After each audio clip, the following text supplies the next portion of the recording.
Hormones அப்படிங்கிறது ஒவ்வொரு வயதுலேயுமே ரொம்ப ரொம்ப முக்கியம். ஆனால் வயது ஆன பிறகு அந்த ஹார்மோன்களுடைய அளவு குறையும் பொழுது, சில ஹார்மோன்களுடைய அளவு கூடும் பொழுது நம்ம உடலில் பல பிரச்சனைகளை உருவாக்குது. பெண்களை பொறுத்த வரைக்கும் வயது ஆக ஆக ஒரு 45-50 இயர்ஸ் ஆயிடுச்சு அப்படின்னு சொன்னாலே FSH LH ஹார்மோனுடைய அளவு கூட ஆரம்பிக்கும். ஆட்டோமேட்டிக்காக அவங்க உடம்புல வெயிட் போடுறது, நிறைய வேர்த்து கொட்டுறது, உடம்புல சூடுத்தன்மை நிறைய உணர்றது, மூட்டுக்கல்ல தேய்மானம் அதிகமாக உருவாகிறது, இந்த மாதிரியான சேஞ்சஸ் எல்லாம் நம்ம பெண்கள் கிட்ட பார்க்க முடியும். அதே மாதிரி ஆண்களை பொறுத்த வரைக்கும் பார்த்தீங்க அப்படின்னு சொன்னால் அவங்களுடைய உயிரணுக்களுடைய திறனை பாதிக்கக்கூடிய விஷயங்களும் வயது ஆக ஆக மாறும். ஸோ டெஸ்டோஸ்டிரோன் லெவலுமே குறைஞ்சிக்கிட்டே வரும். இது எப்படி சமாளிக்கணும்?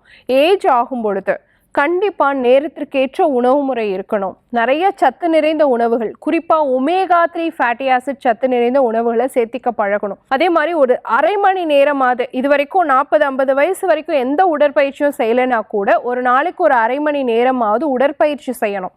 ஒரு 10-15 நிமிஷமாவது மன அழுத்தத்தை குறைக்கக்கூடிய சின்ன சின்ன யோக பயிற்சிகளும் மூச்சு பயிற்சிகளும் செய்ய பழகிக்கணும்.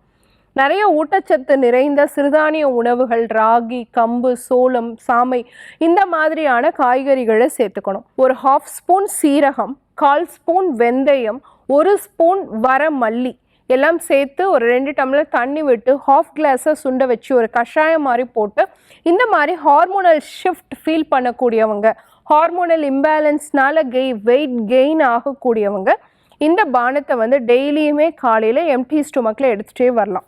கண்டிப்பாக 7 to 8 hours ஸ்லீப் அப்படிங்கிறது மஸ்ட்.